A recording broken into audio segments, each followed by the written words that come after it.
भुताटकीचा विहीर. मराठवाड्यातल्या एका छोट्याशा गावात एक जुनी, मोडकळीस आलेली विहीर होती. गावकरी तिथून कधीच पाणी काढत नसत, कारण म्हणे त्या विहिरीत तळघरवाली बाई राहत असे.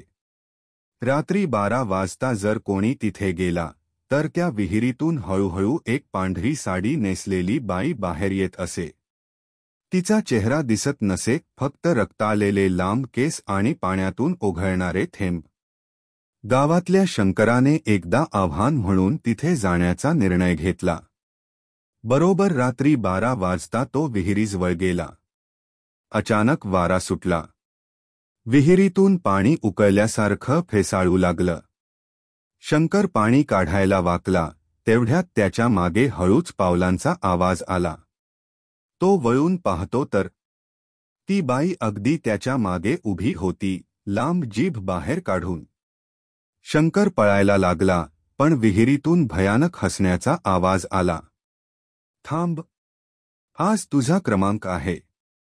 दुसऱ्या दिवशी गावक्यांना विहिरीत शंकराचे चप्पल आणि त्याचा फाटलेला शर्ट तरंगताना दिसला. तेव्हापासून कोणीही त्या विहिरीच्या जवळ जात नाही.